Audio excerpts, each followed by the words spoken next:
Okay, so we're asked to find the centre of gravity, okay, of this remaining lamina. And they talk about remaining lamina because we started off, didn't we, with a right angle triangle, and then this square has been cut out, okay? So that's why it means remaining lamina, because something's been cut out. So we need to think of this as two shapes to start with, a right angle triangle and a square, and we need to focus on the weight of each of those shapes, the triangle and the square, and we also need to focus on where centre of gravity is of each of those particular shapes, okay? So if we start off with the right angle triangle, okay, and we figure out where that centre of gravity should be, okay? Now, I've drawn this here, I've actually drawn it to scale, okay? And it's quite simple to get the centre of gravity of a right angle triangle. All you've got to do is go a third of the length of the base here from the right angle. So that base is 12, isn't it, as it says in the diagram. So a third of 12 is 4. So I need to go across 4, which will be there, right? And then along the height, I need to go a third up from the right angle here. So a third up. Now that's 6, isn't it? That length is 6. So a third up, well, a third of 6 would be 2. So I need to go up 2. So across 4, up 2, we end up there. Okay, so remember, it's a third of the base. Okay, so it's a third of the way along, so going across 4, and it's a third of the way up, so a third of 6 is 2. So we end up then with my centre of gravity for the triangle there. So in my table, right, centre of gravity for the triangle, well, from AC to start with, from the vertical axis, okay, with the y-axis, the distance is 4, isn't it? Okay, so centre of gravity from AC is going to be 4. And then from AB, which is the x-axis, horizontal axis, the distance is going to be 2, isn't it? So 4, 2. Okay, so that's where the centre of gravity is at. 4 from AC, 2 from AB. Now I could have written that as a coordinate, okay? In the next question I will write it as a coordinate to tell you exactly where centre of gravity is. But if you think about it, that coordinate there, it makes sense, doesn't it? Across 4, up 2, okay? Let's think about then the square. Okay, so now I've drawn the square as it should be. I think they've got the diagram actually wrong, because when they draw it to scale, that's where it should be, okay? The corner should actually be touching that there, but it doesn't matter, it's only a diagram. The key thing is knowing where the centre of gravity is, and of course with a square, centre of gravity is just right in the middle, isn't it, of a square. So to get to that, of course, you've got to go 3 across, yeah, and 3 up, okay? So the coordinate will be 3, 3. So it's 3 from AC, 3 from AB.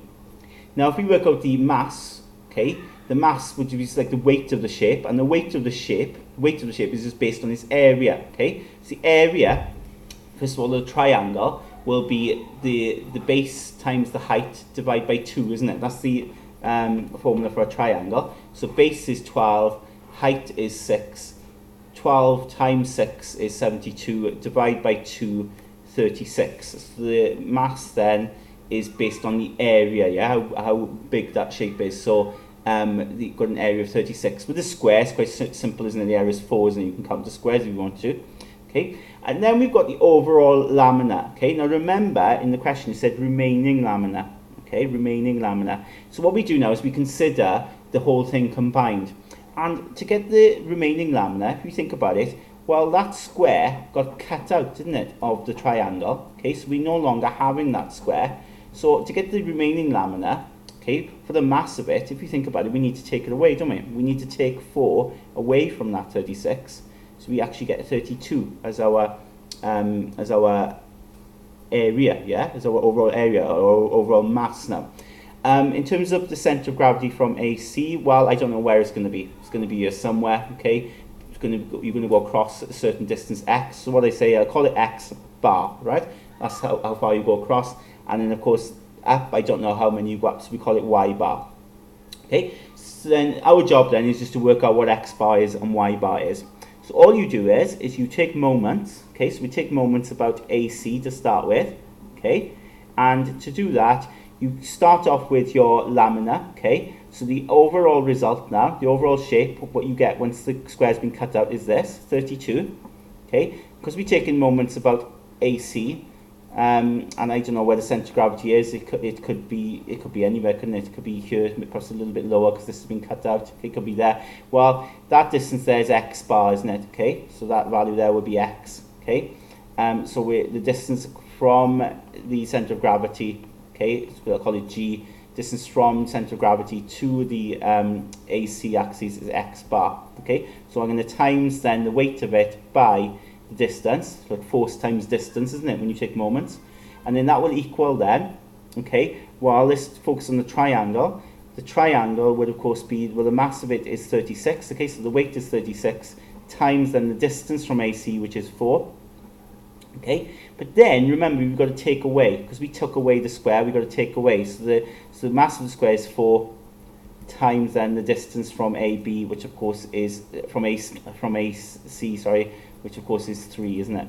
Okay, so I've got that, and I just use my calculator. So I'll do 36 times 4, take away 4 times 3, that comes to 132, which is what 32x bar is, and then x bar then will be 132 divided by 32. So I get out to be 33 over 8, or 4.125 exactly. Okay, then all you do is you take moments then about AB to work out what distance this y is going to be here, yeah, this y bar. So the overall laminar is 32, so 32 y bar, okay, that will equal then, let's focus on the triangle to start with, the weight is 36 times then the distance from AB. Okay, so going back up to this triangle now, that distance there we need. So 32 times 2, sorry, 36 times 2. Take away then the square which has been cut out. So 4 times then the distance from AB, which is 3.